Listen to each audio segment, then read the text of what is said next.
Hello，各位好，我是 Revision Lab 收诊所的阿修，欢迎来到我的频道。如果你是第一次看我们影片，记得先点击下方订阅按钮，再打开旁边小铃铛，这样每次有新影片，你都会第一时间收到通知。也帮我按个赞，让 YouTube 知道你喜欢这种类型的内容，谢谢大家。我们现在正式开始。好，今天我们要来聊一个超级有趣，甚至是有点颠覆你三观的问题。你有没有想过，我们脑袋里的这些知识究竟是从哪里来的？是我们纯粹靠大脑思考，灵光一闪发现的客观真理，还是说其实是被我们人类亲手制造出来的各种工具，反过来塑造，甚至是决定了我们到底能够想出些什么？这一集的内容可能会让你重新思考，你跟你每天在用的手机、电脑这些科技之间到底是什么样的关系。OK， 为了搞懂这件事啊，我们先不讲那些复杂的理论，我们先来看一个历史上的大谜题。主角呢是科学界两位神主牌级的人物，达尔文跟爱因斯坦，一个是生物学的祖师爷，一个是近代物理学的巨霸。表面上呢，他们的理论看起来真的是八竿子打不着，对吧？但他们能够做出这种世纪级的伟大贡献，背后其实藏着一个共同的、你绝对想不到的秘密武器。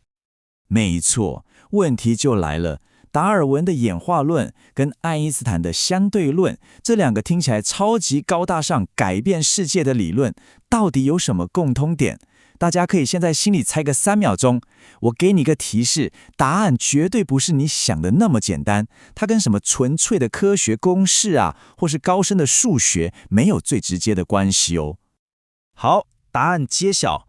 他们的共同点就是这两个彻底改变人类世界观的革命性理论，灵感的来源都不是在实验室里的抽象沉思，而是来自于当时非常普遍，甚至有点 mundane， 就是很日常的科技。对，你没听错，就是科技。我们先来看达尔文，你以为他的旷世巨作《物种起源》开头会讲什么化石、基因、遗传吗？错了，他第一章花了超级大的篇幅，在详细分析当时英国的农夫还有赛鸽爱好者是怎么样进行人工育种跟植物嫁接的。他把人类去筛选特定性状，比方说培育出跑得更快的赛马、毛更蓬松的狗，这种人择的技术当成一个现成的模型，直接投射到大自然身上，才诞生了天择这个超级伟大的概念。那爱因斯坦呢？他的狭义相对论开头就在讨论一个当时最让人头痛的科技问题：欧洲的铁路网越来越密，到底要怎么校准不同城市的火车时刻表跟车站的时钟啊？他思考的起点其实非常务实，就是当我说柏林的火车7点到站，这句话到底是什么意思？这其实是一个关于同时性的技术难题。你看，是铁路网和同步时钟这两项科技为爱因斯坦的世界大发现铺好了舞台。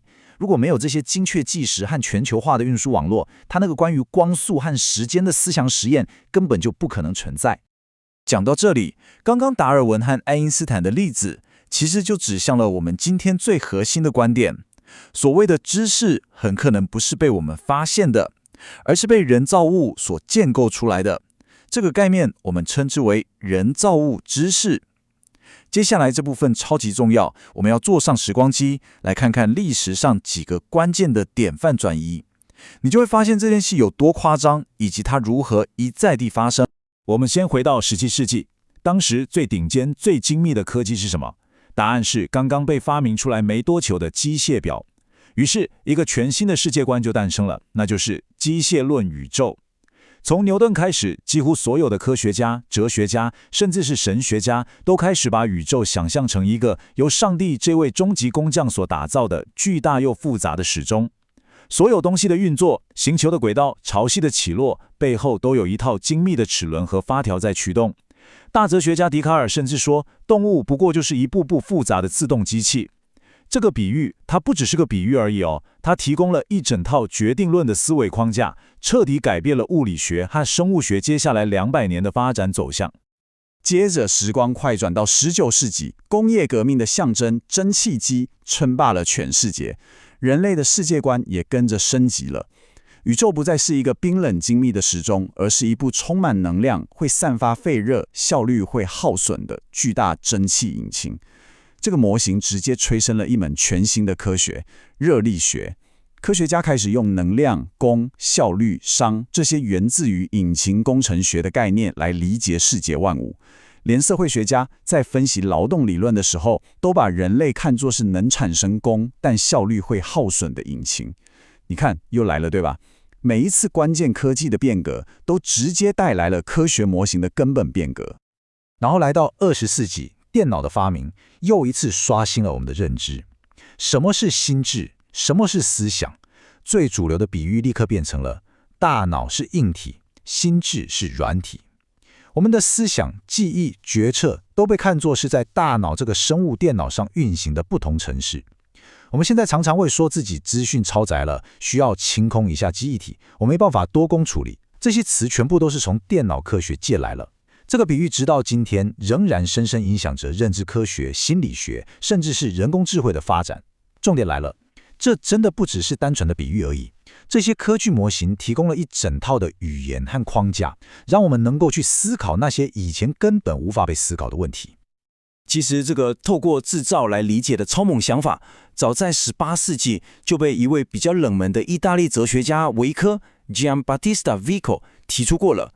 他这个原则叫做真理即所造 Vern Factum Principle， 意思非常直白，我们只真正理解那些我们能亲手制造出来的东西，这就是所谓的制造者知识。想想看，为什么我们敢说自己很懂飞行？因为我们造出了飞机。为什么我们敢说自己理解计算？因为我们造出了电脑。这种知识跟我们单纯滑手机用 App 的使用者知识是完全不同层次的深刻理解。好，我们简单整理一下，为什么人造物能创造知识？第一，因为一个工具要能成功运作，它内部的原理必须跟自然的运作方式有某种平行的对应关系，不然它根本动不了，对吧？第二，科技把自然界中那些很隐晦、我们肉眼看不见的过程变得明确可见。比方说，蒸汽机就把热能转换为动能这个抽象的物理过程，变成了一个你可以亲眼看到活塞在动的具体东西。第三，每一个人造物其实都是一个小型的实验室，它不只是被动地观察世界，而是主动地介入世界，去测试自然的法则。第四，透过这种介入，我们跟自然之间产生了一种交换，从而揭示了新的真理。最后就是刚刚提到的，它给了我们最深层的制造者知识。所以科技绝对不只是应用科学而已，它本身就是知识最根本源头之一。想到这里，你可能会觉得，蛮有道理的嘛，对吧？但事情没这么简单。接下来我们要面对一个长达2500年的巨大矛盾。如果科技在知识的演进中扮演了这么关键的角色，那为什么在整个西方哲学的历史中，它一直被看不起，被当成次等公民，甚至被鄙视呢？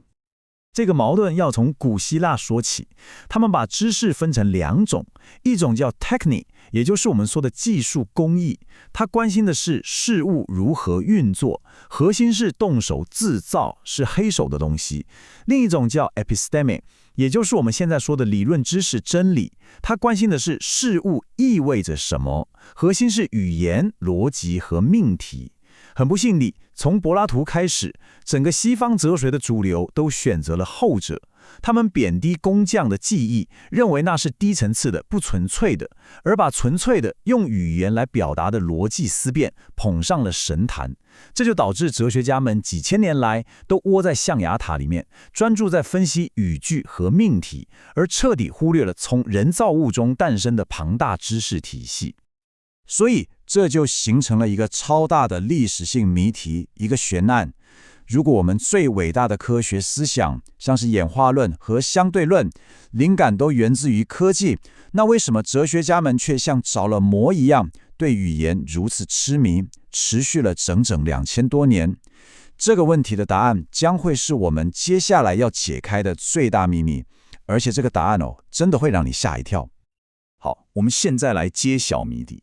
哲学之所以会痴迷于语言，其实是因为语言本身早就被一项我们实在太习为常，甚至已经忘记它是科技的终极科技，也就是书写，给彻底改造了。书写对口语这件事动了4个惊天动地的大手术。第一，离散化，它把我们说话时连续不断的声流，像瀑布一样，硬生生切割成一个个独立的单位，也就是字母或符号。第二，外部化，它把原本只存在于我们身体内，说完就消失的口语，移到了一个外部的载体上，像是石头、竹简、纸张。这等于是为人类发明了外接式硬碟。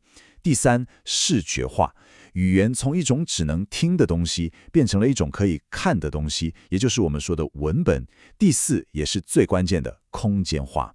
说话这个发生在时间流中的事件，被书写转变成了一个永久存在于空间中的物件，像是一本书。语言从此变成了一个可以被反复检视、来回对照、仔细分析的课题。这里有一个非常动人的故事，来自一位西非的王子。他在20世纪初第一次接触到书本时，他完全无法理解。后来，当他终于搞懂之后，他是这样描述的：我慢慢明白，纸上的这些奇怪符号是被困住的词语。任何人只要学会解读这些符号，就能再次把这些词语从陷阱中释放出来，变成话语。你看，对他来说，书写就像是一种魔法，可以把缥缈的思想像抓猴子一样困在陷阱里面，而阅读就是解开这个咒语的技术。我们现在觉得理所当然，但在当时，这真的是改变世界的力量。要学会这种魔法，我们的大脑必须发展出一种非常不自然的能力，叫做音韵觉识。这是什么意思呢？意思就是你要能够暂时不去想一个词的意义，而是单纯去思考这个词的声音本身。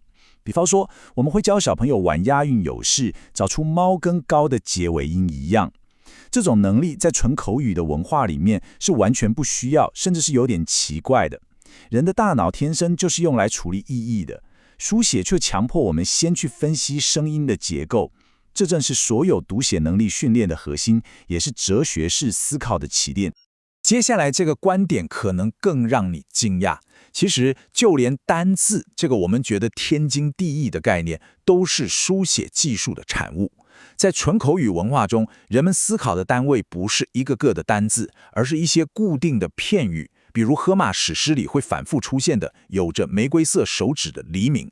而且早期的手稿，单字跟单字之间是没有空格的，全部都连在一起写，是后来为了方便修士们默读，才慢慢发明了空格。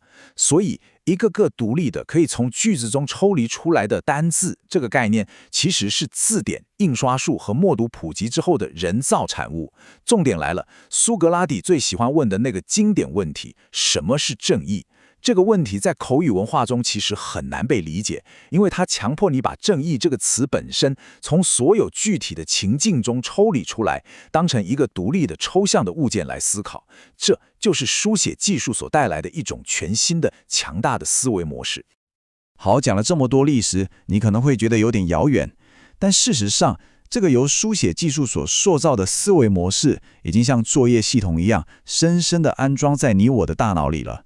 它决定了我们如何分类世界，如何进行逻辑推理，甚至是如何犯下思考上的错误。苏联的心理学家路利亚在1930年代做过一个超经典的实验，他跑到中亚偏远的村庄，给2群人看这4个东西：木头、斧头、锤子、锯子，然后问哪一个不属于同一类。一群是完全不识字的村民，另一群是受过一点点教育的人。结果非常惊人，不识字的人几乎都说锤子不属于。你问他为什么，他们会说你要砍柴需要木头、斧头和锯子一起用，锤子在这里没用啊。你看他们的思考方式是情境化和功能性的，但只要是受过教育、会读写的人，几乎都会立刻回答木头。为什么？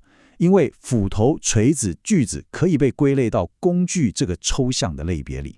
这种把物件抽离情境进行抽象分类的能力，正是识字心智最典型的特征。来，我们再来做一个现场小测验。这是诺贝尔奖得主康纳曼 Daniel Kahneman 著名的琳达问题。好，想象一下，琳达31岁，单身，性格直言不讳，大学主修哲学，非常关心社会正义。请问下面哪一个选项的可能性更高？1. 琳达是银行行员。2. 琳达是银行行员，而且积极参与女性主义运动。好，我给你3秒钟，你在心里选一个答案。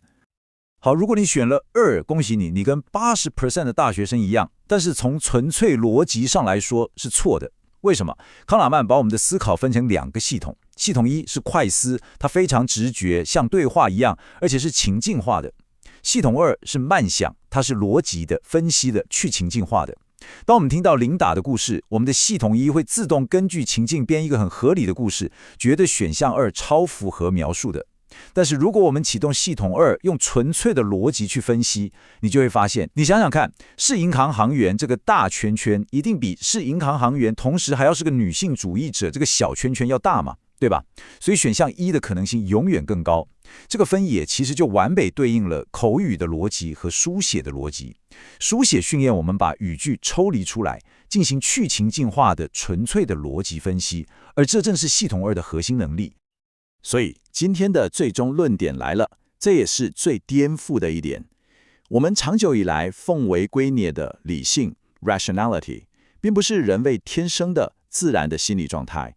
我们所熟知的逻辑分析推理能力，其实是一个技术的产物，它的整个硬体根基就是书写这项科技所创造出来的那些被去情境化的单字和句子。哲学家们之所以痴迷于语言和逻辑，正是因为他们在一个由书写技术所开辟出来的全新思维空间里进行思考，却没有意识到这个空间本身就是一个人造物。